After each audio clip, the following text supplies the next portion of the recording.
Welcome everyone. My name's Caitlin Byrne and it's a great pleasure for me to be moderating this evening's panel session on Women in International Affairs for the Queensland branch of the AIIA. Before I begin, let me firstly respectfully acknowledge the traditional owners of the land on which we're meeting. In Brisbane, the Jagera and Turrbal people, but of course, right across the widest reaches of this virtual platform. So I pay my respects to elders past and present and extend that respect to all First Nations peoples, especially those who might be joining us this evening. And we're in for a really fascinating discussion, I think, and I'm really looking forward to it.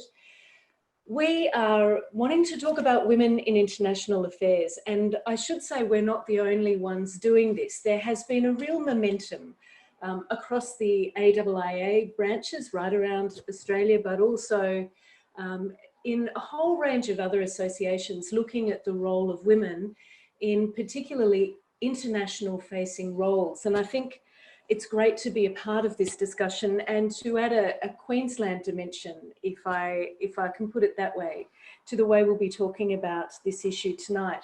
Some of you who may know or remember Melissa Connolly-Tyler, who has played a really strong role in the AIIA over a number of years, wrote about women in Australia's Department of Foreign Affairs and Trade, and she's since looked at diversity issues more broadly in DFAT. And I think identified both structural barriers to the place that women, or to the opportunities that women have in some of the international facing agencies, particularly in Australia, some social and cultural expectation that women might sit in particular roles, maybe on the softer side of international affairs, and certainly looked at issues around leadership and representation. I think in recent years, we've seen some real gains, some positive strides made on the opportunities for women and women taking on leadership roles. And we certainly can't forget the fact that we've now with Marise Payne as Foreign Minister, this is the second time we've had a woman as Foreign Minister in Australia, and certainly we've also now had two women hold the position of Defence Minister. Globally, it's a slightly different story, and I mean, we only have to look at the G20 when the leaders line up for that photo opportunity at the Leaders Summit. Angela Merkel will be holding the representation of women at this stage, which, you know, is always a little bit problematic. But I think in Queensland, we're doing pretty well. And one of the things that I was hoping we might explore through this particular seminar is not just the kind of issues that women face in finding their way into particularly leadership roles in the international space, but to look at some of the substantive issues that they're dealing with as well, particularly in connecting Queensland or Brisbane, or even the businesses of our state to the wider world, and in particular to the Asia Pacific region. We've got a fabulous lineup of guests tonight, and I'm not going to go through their bios except to just introduce them very quickly. The bios are available on the website. But it's a real pleasure to welcome Julianne Nichols, Senior Trade and Investment Commissioner for China for Trade and Investment Queensland. Welcome, Julianne. Great to have you here. Welcome also to Nicole Andronicus, Director of International Relations and Multicultural Affairs at the Brisbane City Council, on a slightly different secondment role at the moment, which you'll be able to tell us about, but doing really important things in the way that Brisbane as a city thinks about its place in the world. And of course, to Wen Gu, the CEO of the Australia-China Business Council for Queensland. Again, just a dynamo in this space. So welcome to all of you. It's such a pleasure to have you here and to be able to hear a little bit more about your stories. So let's get stuck in, and I'm going to, I guess, ask each of you to address a question of how you found yourselves in your current role. What was it about this heady world of international relations that attracted you into the space, or that drew you into the space? And what is it that still drives you to get out of bed to be a part of this environment every day? Julianne, how about if we start with you? Thanks so much, Caitlin, and good evening, everyone. Thanks so much for putting up with us on a Thursday night and a Thursday night ahead of a long weekend. So I'm conscious of that timing. So thanks so much, everyone, and to AIIA. My journey and inspiration actually began through my undergrad degree, which was through Griffith, and as a student member of AIIA. Yeah. So I studied IBR, or International Business Relations, at Griffith, and as an undergrad I joined membership to AIIA, and I attended the events and seminars that they ran, where we had speakers, consul generals, ambassadors, heads of different agencies coming through Brisbane. And I think that's what sort of started the attraction or the interest in that world. Then a scholarship took me into China, where I had the chance to have a part-time job in the Australian Embassy, where I was in the world for a little while. And that continued and grew, that deepened that interest in that, mystical, secret world, of international relations. And then from there, I jumped out, worked in the private sector for a little while, but then re-entered that world once again for positions with the Australian government and now the Queensland government. So I think that's sort of how it all began. And it was just being inspired by the stories and the insights shared by those senior, incredibly fascinating leaders who came through Brizzy. So I really have to thank the uni and actually AIIA for that, inspiration in the beginning. And then moving forward, what I've liked about it is that every day is different. Every day is a new day. And I think in COVID times, and more specifically looking at my world, the China-Australia world, you really live the day for what is today, because tomorrow is different. But that's what I enjoy, because it makes you adapt and appreciate, what you have and build for the future, but still understand that things change. So you can't always take for granted, what's around you. And you have to roll with the punches. And I think what drives me and continues to drive me, Caitlin, it really comes down to people. I've been reflecting ahead of this session tonight, and it feels like a lifetime away, but only nearly this time last year, I had the honor of speaking to a graduating class in Hong Kong. And I thought, gosh, what am I going to tell these amazing young people? And I just shared the journey of how it's been the people that I've connected with, the second generation business leaders who want to forge their own, not be just a shadow of their father or mother. They want to be their own success. It's the business leaders like Gail Kelly who teach you all about generosity of spirit, and the incredible foreign affairs leaders like Francis Adamson. And then it's your own staff. It's the honor of being able to work with people across markets, across cultures, who teach you so much, not just about cultures and values and sacrifice, because women sacrifice an awful lot to do what we do every day. And it's a unseen, invisible sacrifice quite a lot of the time. So it's really just been, that's what drives me. It's the stories and the ability to learn from others that you connect with in this role that make life richer. It's fabulous to hear, Julianne, from you about how those early experiences of going to China potentially were pretty transformative for you.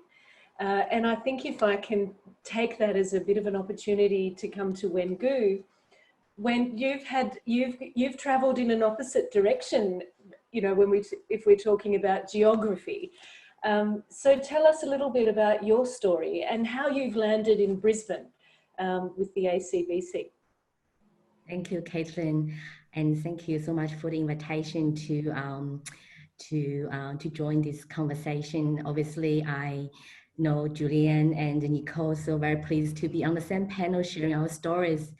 Indeed, I sort of went the other way when Julian left Australia. I came to Australia. So I started my early career as a corporate legal counsel in Shanghai, and then I pursued my master's at Monash University. So as a former international student, I was very lucky to be able to work in Melbourne in the higher education sector following my graduation.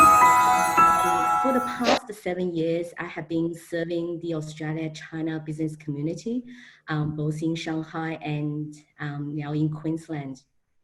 So in my current role, I head up the Australia-China Business Council Queensland branch, not a not-for-profit, non-governmental and membership-based organization. And that is dedicated to advancing the bilateral trade and investment relationship. I think as someone who has spent half their professional life in China, the other half in Australia, and also studied in both countries, I really love both countries and their people and appreciate their own unique cultures. Perhaps because of that, I see opportunities, challenges, and dilemmas from both sides.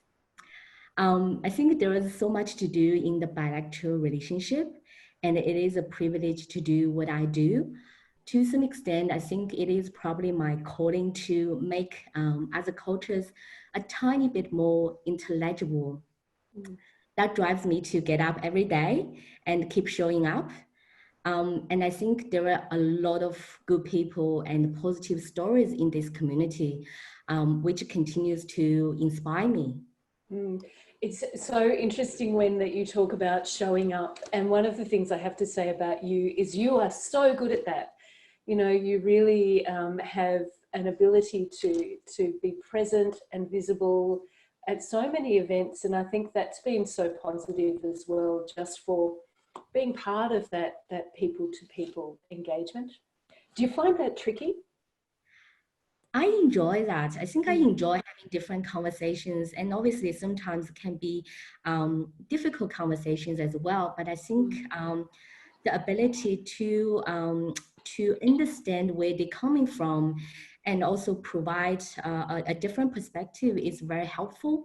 I think often there is no right or wrong. It's often because you have that view based on your obviously your own experience and what you have learned, what you have been obviously experiencing in your own world. I think I really enjoy to seeing from different perspective and also encourage people to listen to a different perspective.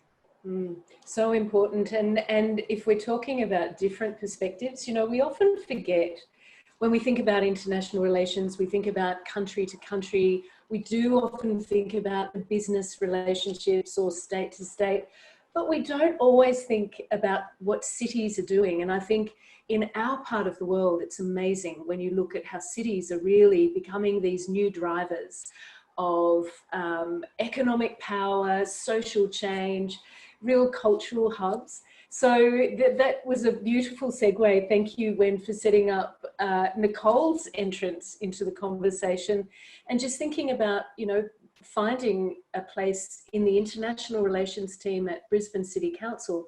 I think I know a lot of students forget when we're talking about opportunities that there are opportunities to be part of an international relations team within the municipal level of government. So Nicole, over to you. Tell us your story.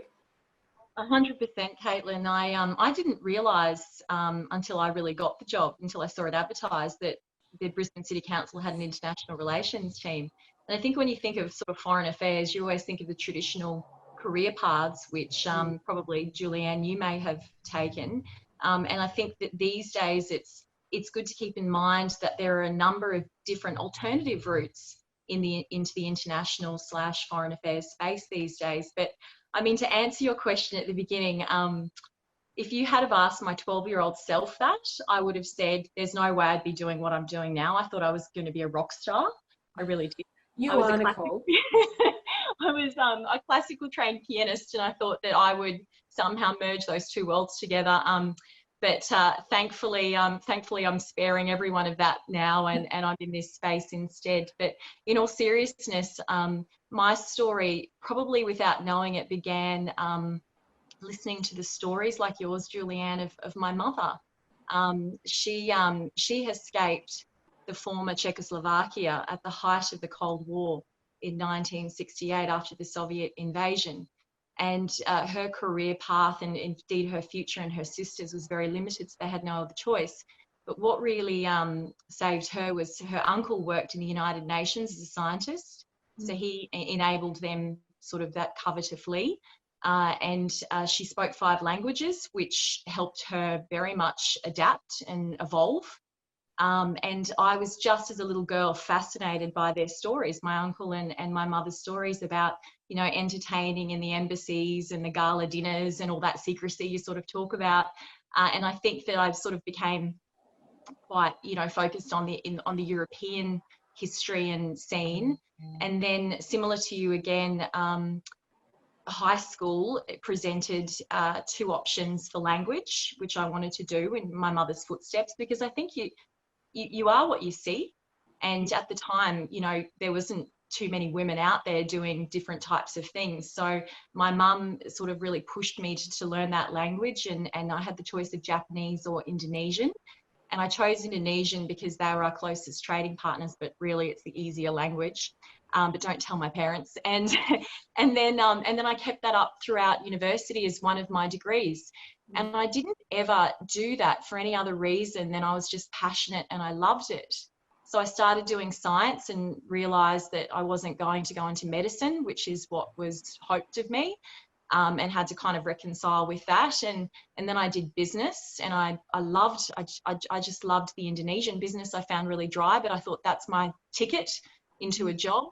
And then I got a job with a private company consulting to the state and federal government in recruitment and human resources. But again, I just kept up that Indonesian language and the cultural know-how, and I kept connected with my alma mater. And then before I knew it, after a couple of years, I was tapped on the shoulder at the age of 24 and asked if I would lead this brand new program at the university, which was International Employment Services, which not too many universities are still doing, you know, and Griffith's got this fantastic, you know, Asia focus about them.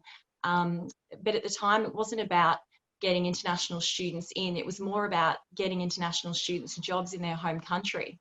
So, you know, I traveled to Singapore, Malaysia, Hong Kong and China, and suddenly I saw the world where I hadn't before. And I think that sort of led me to the job that I have now. But I guess the message that I'd like to kind of reinforce is that there are so many career paths to this space that, you know, you just have to keep an open mind and keep curious and ask questions. And it's really interesting that, you know, with each of you, you've all found your way through very different paths, but without having anything particularly set in mind about what that might look like. And it sounds like you've collected skills, whether it's language or, you know, negotiation along the way, that have helped you to get to that point. I would like to get into some of the substantive elements of each of your roles. And again, I'll come back to you, Julianne, to kick off with this. Your role, really bilateral trade relationship between Queensland and China, and it's such an important part of the profile of our state in so many ways. But at the same time, you know, it does sit in contrast to the role of Australia in promoting a bilateral relationship. So how do you reconcile the role of a state like Queensland in maintaining its international relations, but in particular, in this case, with China? Well, Caitlin, it's a bit of a hot potato right now, isn't it? the bilateral relationship. And I think now more than ever, this is a prime example where state level relationships are incredibly important. When at the federal level, there may be some challenges, perhaps doors closed, phones not ringing. At the state level, we're able to maintain that connectivity.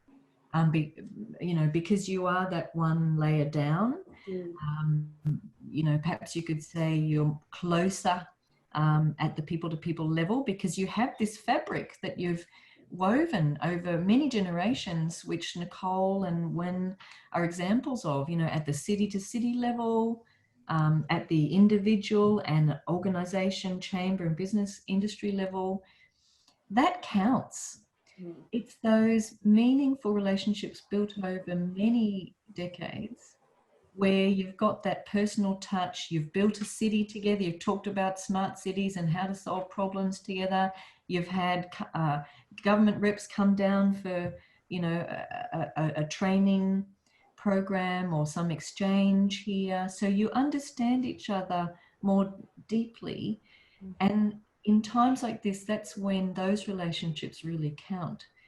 That history and that continuation at the people-to-people level really counts. So the soft diplomacy lies in our sporting and student exchanges and our city exchanges. So I think right now that's really in Queensland's advantage, and something that together, Nicole, Wen and I, you know, in our day jobs, that's something that's incredibly important to continue to invest in right now.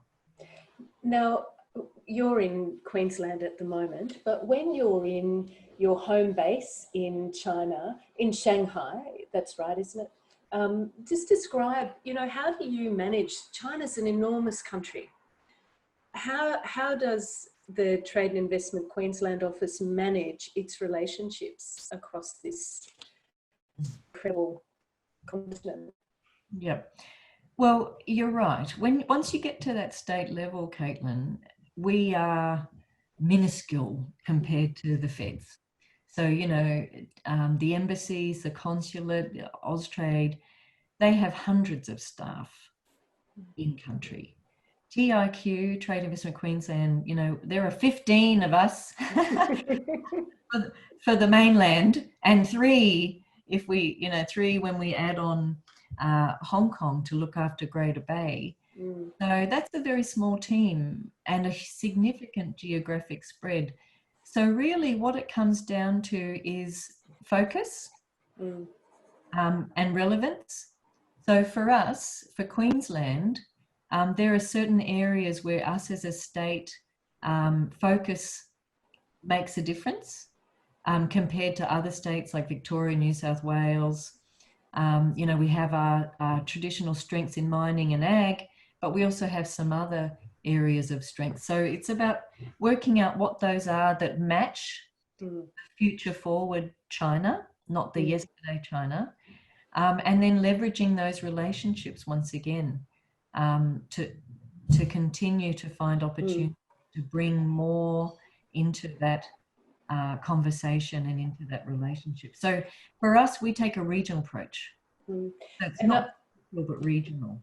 One of the things I think you and I have talked about in recent times is just some of the lessons that have come out, you know, that we can really draw on in terms of how we've each managed through COVID-19. Now, I wonder if, I know I hadn't prepared you to ask about this, but I wonder if you can talk a little bit to that.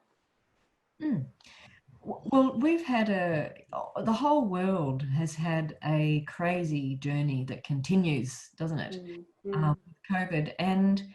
And for us in China, it began just before Chinese New Year, which is the major festival of the year.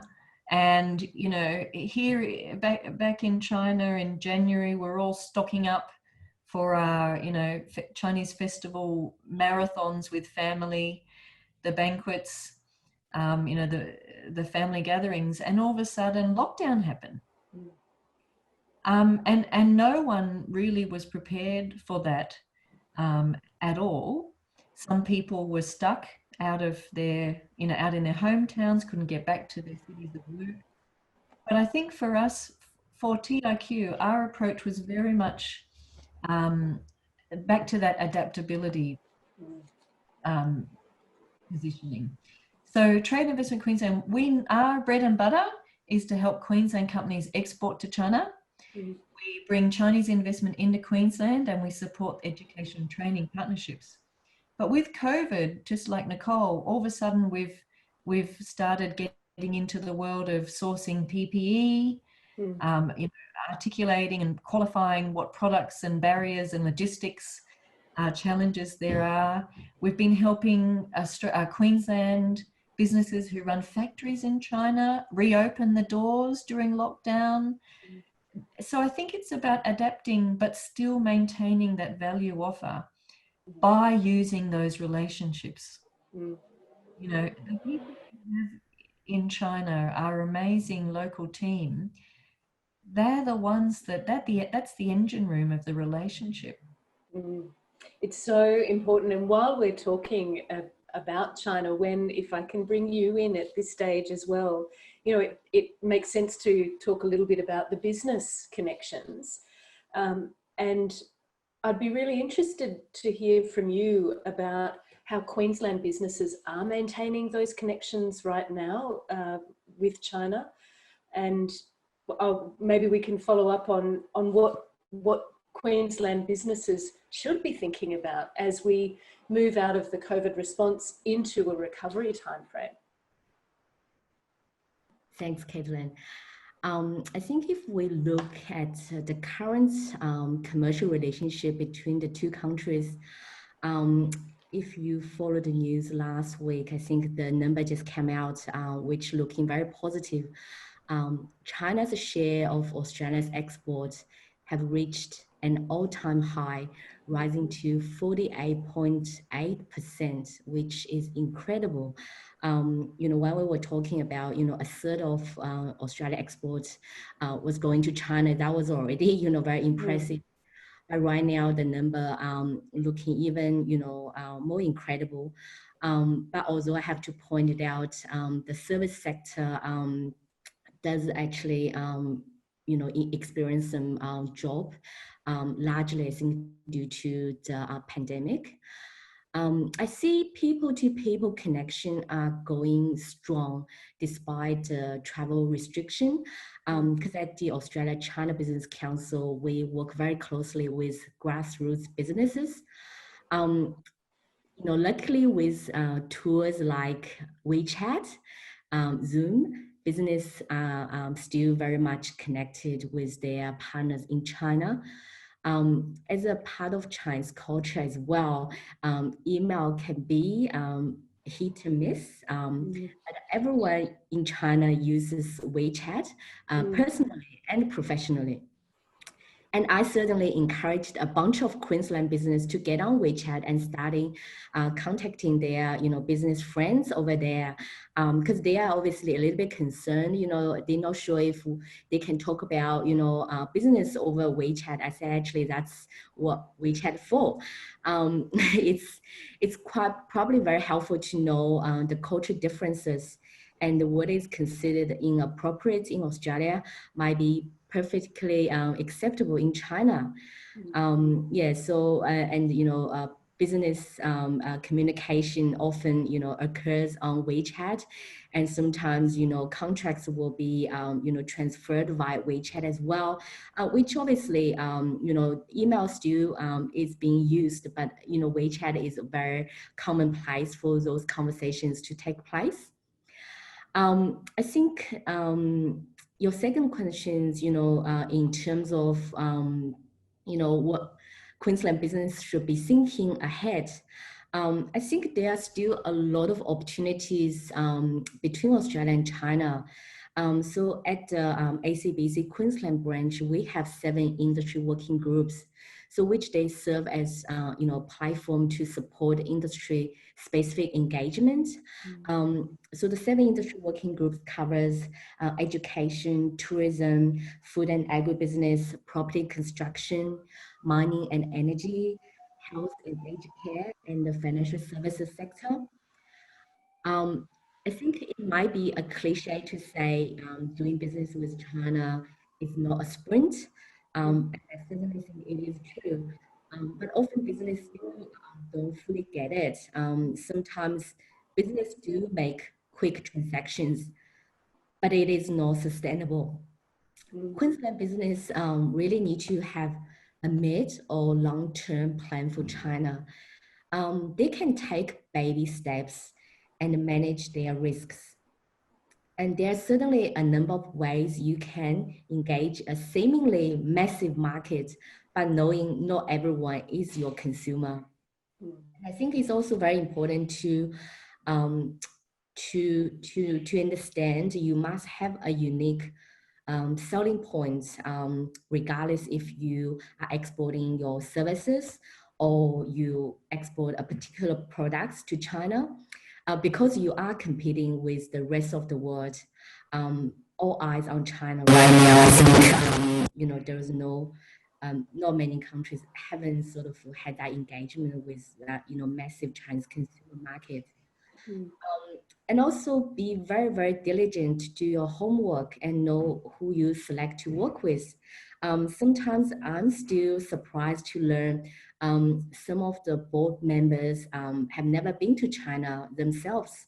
Why they are making very important decisions in the boardroom for their engagement with China. I think sometimes that can be a missing piece, but a very important piece. I think Rowan Kallick had a really interesting article about exactly that, maybe last week, just talking about the importance of understanding the landscape, because it is such a different landscape. If you're looking at business transactions, really getting in and understanding.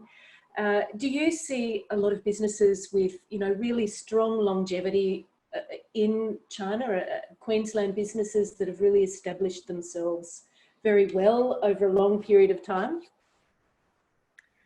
Absolutely. I think that's obviously, you know, with support from Trade and Investment Queensland, they certainly have helped a lot. And obviously, not-for-profit organization like ACBC, we have, you know, supported members. I think recently we just did a webinar with Bundaberg Brew Drinks.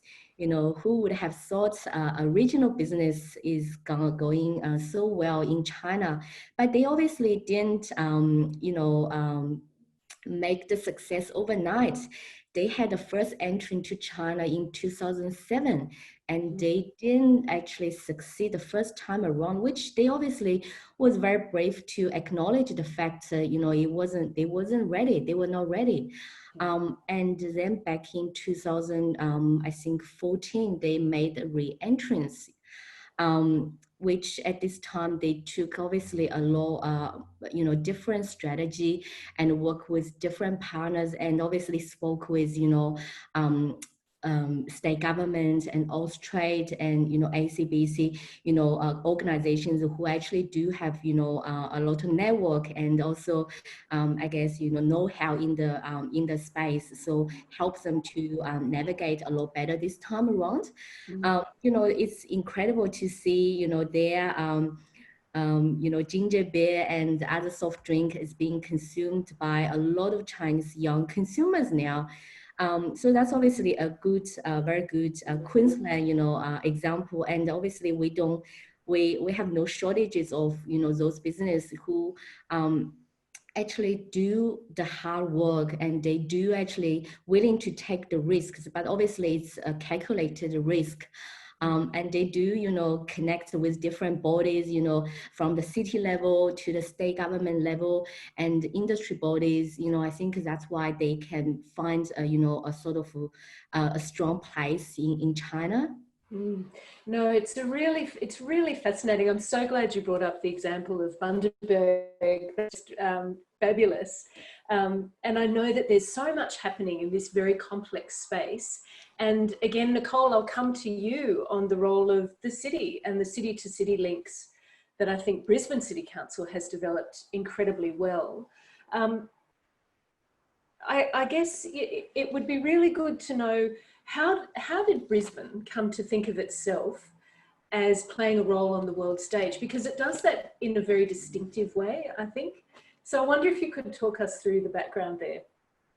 Yeah, look, I think I might be wrong, but the team's been around in some form for over 20 years. And I know that because the Asia Pacific City Summit started in 1996. So I think Brisbane, you know, it's the largest council in Australia. It had incredible foresight back in 1924 when it abolished little councils and kind of amalgamated and became one big council. And Again, you can see that foresight when it established a dedicated international relations team, and now we've got attached to that also international relations and multicultural affairs. So there's a number of programs that the team runs, and one of them is the Sister City program, and that's all about helping Brisbane businesses trade internationally, and that's how we kind of get outcomes. We're very grassroots focused, you know, and Julianne and Wen and I have worked together on a number of different programs. For example, Julianne's team helped us when we did a big business mission. When was it? 2018? So yeah, and so what we did then was we put an expression of interest out to businesses, and they can apply to be part of that trade mission that the Lord Mayor will lead. And in the background, we have a criteria that goes along with that. We make sure that they're trade ready, and then we go and visit several sister cities, usually in one sort of go, and it's a daunting experience. And I liken it to pregnancy, because it takes about a year, well, 9 months in the lead up to it, and that you're planning and you're, you know, losing sleep, and then you actually go into this huge business mission where you're not sleeping much, because you've got 30 delegates who all have differing requirements and needs, and you're trying to add value. But it's just a great experience for everyone to be involved. And I think Brisbane, you know, can do that because of its size, and that's maybe why we established that. So as I was saying, there's 4 programs. There's the Sister Cities program, where we have a Sister City steering group. Not a lot of people realise that they're all industry experts that have been incredibly successful in those respective markets. So they're like an advisory board, and they kind of point us in the right direction and help set the strategy. So while we look after all these Brisbane businesses and we facilitate all these introductions, when we're not travelling, when we are travelling, that's really when they can follow up on leads and generate outcomes. And then we have a international business forums that we run throughout the year. And for example, we had a company, probably won't say who it is just yet, because I think it's still in negotiations, a big project, but they were just a display company, and they indicated an interest in New Zealand. And then they came with us on the 2018 business mission to Auckland, and met with a big expo centre, and have secured, you know, a lucrative contract as a result, and are still in negotiations with some more. So, and that was again off the back of an international business forum, which, when attended, you know, the ACBC are great. They always have a stand there, and we usually highlight 2 potential success stories for people to aspire to. We created that lead, then they went on this business mission, then we, you know, through a facilitated introduction, which we work alongside with the trade officers in that country, and then we've got, you know, a great outcome for a local business. So we try and link all the different programs we run, we try and link them all together. And then, of course, is the big Asia Pacific City Summit, which Caitlin, you know all about. So Griffith University is the sponsor of the Young Professionals program for that summit. So that summit is, would be over 20 years old.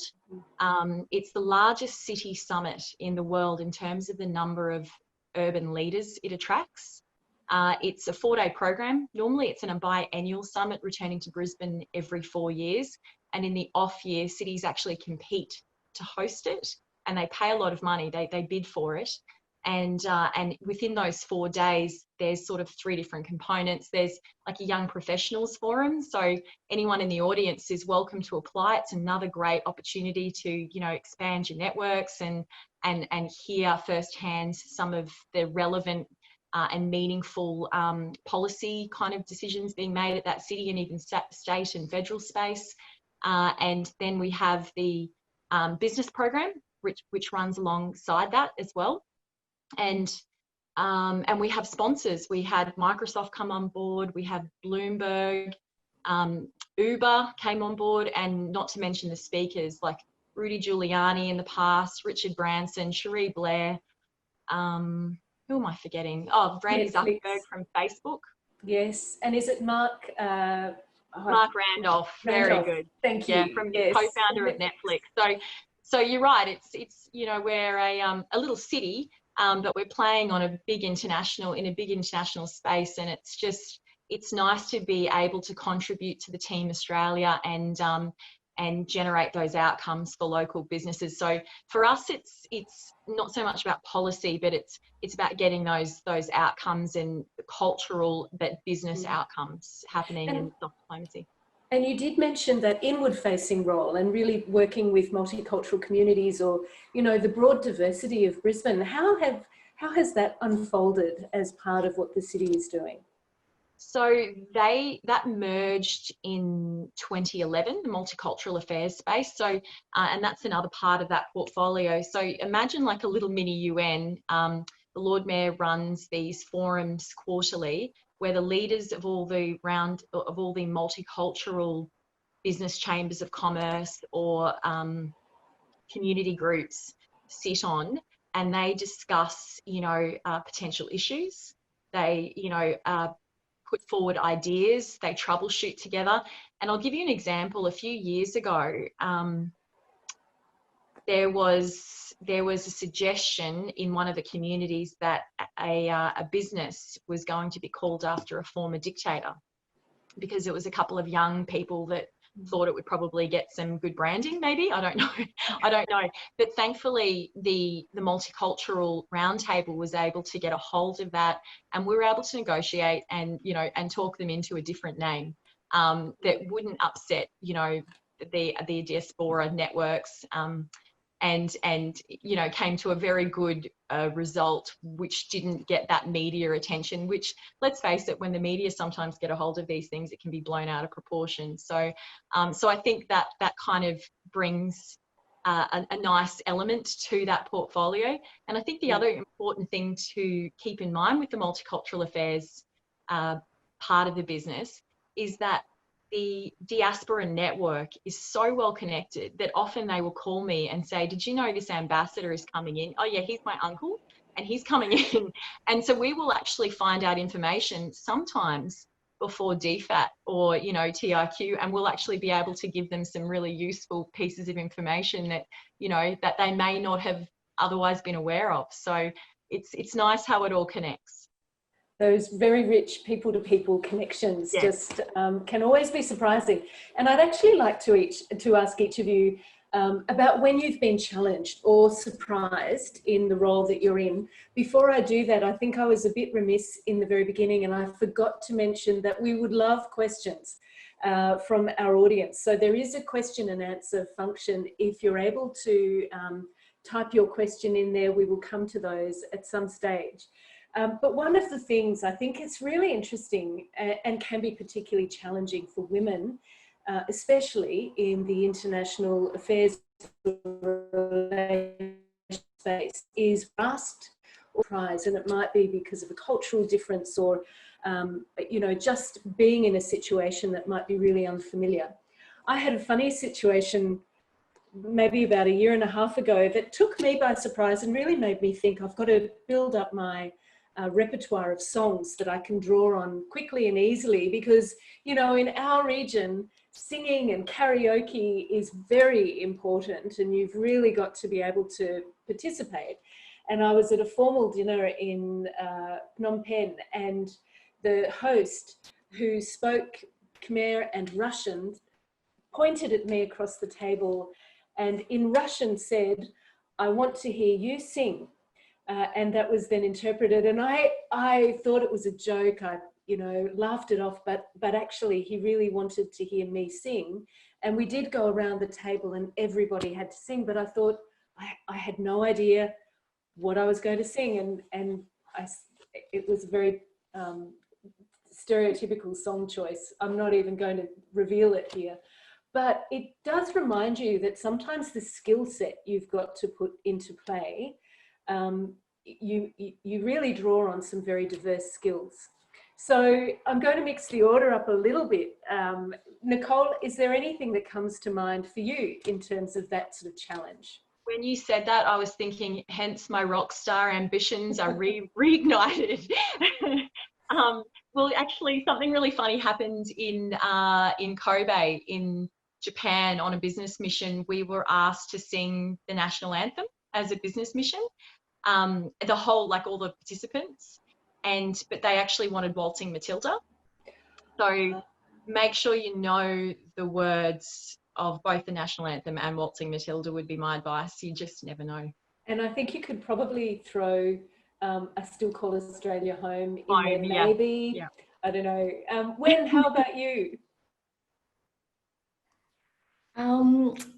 Yeah, certainly. I think one of the occasion came to my mind is probably when AFL was brought to China. Who would think? There was being a few years, there was a premiership game is played in Shanghai. So obviously, at that occasion, they would ask you, you've been living in Australia, do you know how to kick a ball? Things like that. But obviously, terribly. But I think sometimes it's just the willingness to give it a go. And sometimes we might think we make us look quite, stupid. But I think, people appreciate you try. Especially, I think, obviously, people in China, I think they really, appreciate you give a try, even you don't speak much Mandarin, even Ni Hao, I think people were impressed. So I think, just the willingness to try. Sometimes, we're probably not going to be good at everything, but, just big smile and doing it terribly can get away with it. Yes, exactly. And Julianne, how about you? Oh, look, I've loved hearing Nicole and Wen's stories, and so many things flash through my mind of, the weird and the wonderful, the wacky and the unforgettable that you experience in your roles. I've had terrible karaoke adventures because I am a crap singer. In any language. I don't think that, but I don't think you have to be a good singer. No, well, true. But just be brave and bold, and the rest takes care of itself. But I think two things. One is that goodwill is a tradable currency. You have to deposit more than you withdraw, because that's what will keep you going when you have these challenges, either planned or unexpected. And I think that counts for anyone, whether you're a business person or a mayor or a premier. You will tap into that bank of goodwill to keep things going when you need them and when others need them. That's one important point. And the other thing is, when you're in the world of international relations, dealing with cross-cultural negotiations or relationships, you need a protocol whisperer. So talk us through that. What do you mean? So, you've heard of the dog whisperer and there's all baby whisperers. But actually, I've been thinking, protocol whisperers. So it's the locals who guide you through a meeting, through a negotiation, through a event where you really need to trust them and listen to them, because they will translate the seen and unseen for you. And that's where things go wrong, I believe, if I reflect on what I've seen Australian and Queensland businesses or officials, when things come unraveled, it's because perhaps they haven't trusted or taken or really, or listened to in action the advice of the protocol whisperers. I think it's incredibly important. And it doesn't have to be just Asia. I don't think this is Asia-specific aid. It's actually applicable for whether you're in Europe or the States. There's always a cross-cultural difference or a business practice or difference. And you need those protocol whisperers to sort of help guide you. And that really enhances the effectiveness of engagement and relationship. And actually, Julianne, even the being able to identify the fact that you need that is a bit of a skill, isn't it, sometimes? and we can go blustering in and not realise that we're missing that subtext or the subtle or the understated. And that's, Caitlin, where I reckon us women, the Sheilas, we do really well. On average, we tend to be more, we notice those subtle cues or hints, and we're more likely to, you know, to take that advice.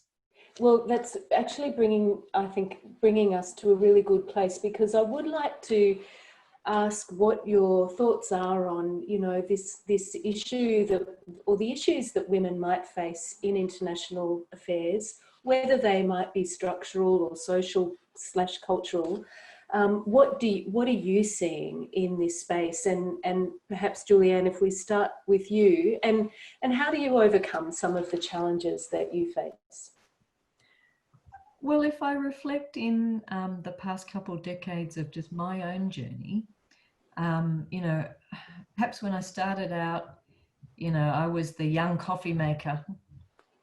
You know, there were no men, there were just women coffee makers. And funnily enough, it's more in the Australian culture that happened as against the Navy.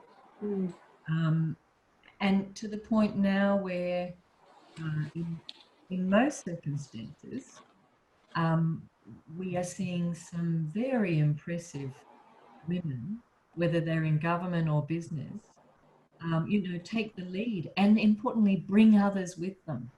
You know, they bring communities, they bring staff, they bring other businesses in with them. And I think that's a really pleasing, you know, change. Was there any one thing that helped you move from coffee maker to not being coffee maker? Was there any factor that was particularly useful? So I think everyone needs a mentor, and mentors. In every step of the journey, you should have at least one mentor, whether it's formal or informal. It's people who inspire you, who can get you through a situation, to see things through another lens. And it's important to have a mix of male and female mentors, I believe. So I think that's been an incredibly important part of that journey along the way. And just to have people who inspire you, you know, as part of some advice that I give to young graduates in Asia, it's about, you know, these days we're portable. We've got portable hard drives, we've got portable battery recharges. Well, that's pretty much how it is. You know, you have to plug into whatever you have, wherever you are, and let that enhance you, recharge you, and educate you along the way. I think that's the important thing. You have to be in it, and you deposit and withdraw. No, that's great advice, Julianne. Nicole, how about you? Where do you, you know, what are the issues that you faced as a woman in this space, and how? I'm sorry, Caitlin, you kind of cut out, but I think you said, what are the issues that I face yeah, okay. I think I was very fortunate that part of my career history involved working for the tertiary sector. And there are some really good, solid, structural supports in place in that particular sector. Like, we're very lucky in Australia that we do have, you know, paternity leave and so on, paid paternity leave. But I think that the tertiary sector, I mean, it has 6 months full paid maternity leave, or you can take that across 12 months. So that was the first thing. And that was the first thing I probably noticed when I was in that job heading up international employment, where I started having my kids, and a lot of my friends in the private sector left. And that's because that structural system wasn't in place. And even though that was there at the university I worked for, I still remember when I had my 2 kids, 20 months apart, saying to my mum and my husband, it's not worth it. I'm only earning after childcare, I think it was like 10 grand or something ridiculous, right? And my mum once again saying, you're not in it to progress, you're in it to stay in the game. That was incredibly powerful, because what I then noticed is the women that did drop out it was like they were graduates again. No one, like, it was very difficult for them to go in that level that they left. They had to almost start from scratch, which I didn't understand, because we all know that, you know, when you become a parent, whether you're a mother or a father, there are so many different learnings that you can bring it, and it can transfer to the workforce. So I think that was key, the structural support. And I also think Julianne's got a very good point about mentors, but I'm going to add to that and say, I think you also need a sponsor. And what's the difference? Tell us a bit about that. Yeah, so a mentor can be someone who, it doesn't have to be someone who is necessarily in the same industry or the same role as you, but someone who can kind of question and challenge your decisions, and someone you can be really authentic and honest with, someone you can reflect. And I actually think reflection is key to progressing in sort of those leadership roles, and say, look, I this is the situation, this is how I handled it, how could I improve for next time? And they will go with you on that journey, and they'll kind of challenge what you did, or they might not. They might say you did a great job, but that's a very important part of learning and career progression. But a sponsor is someone who is higher up in the organisation, male or female, who is fully aware of your capabilities, your talents, your qualifications, who knows you rock, and who isn't afraid when you're not in the room, when they put a job on the table, to remember your name at the front of, you know, have it plastered in the front of their head. And I think that's where I think men do it really well. And I think we're getting better at it. Having that person in the organisation, or maybe in another organisation, in a senior position as an influencer, a key decision maker, that goes, actually, I know, you know, this person, she can do this. Should we interview her as well as these other people? And that's and I think that can really make a big difference. No, thank you. And I'm really glad you kind of went through that distinction, because it's such an important distinction. And I know we've got a couple of comments. Before I come to those, Wen, tell us about, you know, what have been the challenges that you have faced, and how have you overcome them, particularly through that gender lens? Thanks, Caitlin. It's nice, obviously inspiring to hear, you know, Nicole and Julianne's journey. I think, you know, working in Australia and through, you know, various roles, that has been definitely a very, I think a challenging journey for myself. I think, you know, the important thing is to be brave and remember growth happens outside of the comfort zone. I certainly have to always remind myself. And I think, you know, as I said before, just keep showing up and be consistent, and just don't give up.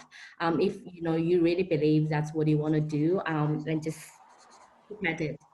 And also, I think, you know, touch on Nicole's comments, you know, having the mentor and sponsor, building a supporting, you know, system is very important. Everyone needs some support. We can never, I think, you know, act alone.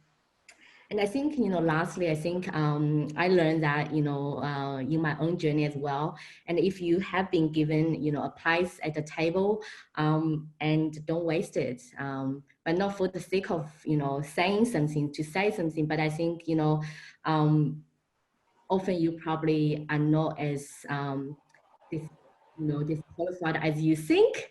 Sometimes we don't give us enough credit. Yeah. No, thank you, Wen. That's a fabulous note, actually, to bring all of this to an end. We haven't had any questions, but we've had some great comments. Some who have really loved hearing from all of you as really inspirational leaders in your field. So thank you. Raj, thank you for validating that idea about the sponsor. I think it's such an important one. And thank you, Sven. I've got a couple of, I know Sweet Child of Mine pretty well, a couple of really good song choices for Flame Trees as well, always a crowd favourite. Yes, it's really good to compile those lists in the back of your mind.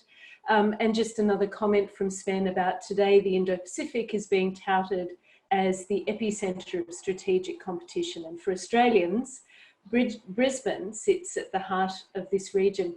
Our friends in Perth might want to contest that, but I think we should put that out there as well. Look, I wonder if I can just draw on some of the comments that each of you have made, because I think you've actually all fulfilled this brief brilliantly. You know, Julianne, you talked about this idea of goodwill as a currency. You have demonstrated, you know, bucket loads of goodwill. I know with me, and I think that's something that you've really lived in your experience, and all of you have tonight. When the showing up part and having a voice is again just such an important element of being visible in this space. But the point you made earlier about sometimes it's not easy, but you don't grow unless you move out of that comfort zone. So that ability to sit with discomfort seems to be increasingly something that we might all have to do to be able to actually expand our horizons, whether we can physically travel or not. Those connections that we're able to make into the region don't happen from a comfort zone necessarily. So thank you for that. And Nicole, just hearing about this idea of staying with the game, and something I know you haven't necessarily mentioned explicitly, but I think has been, I've really kind of valued in seeing you in the workplace, has been the role of family support and how important family can be in all of this as well. So it's such an important opportunity to kind of reflect on all of those different elements of support that can help us along the way. Can I just say to all of you, thank you, and I hope for our audience you're able to give a clap from wherever you might be. I think tonight has demonstrated we have such talented women in Brisbane and Queensland, and I think, you know, we're very lucky to have all of you at the helm of your particular organisations, helping us to think more broadly about our role in the world. So thank you very much, and good night. Thank you, Caitlin. Thanks, everyone. Thanks, everyone. I should mention before we go, the next meeting is on the 18th of August. All of the details are on the website. I think it's our AGM, so it's a big one. Look forward to seeing some of you there. Thank you very much, everyone. Thanks. Bye. Thanks, AIIA.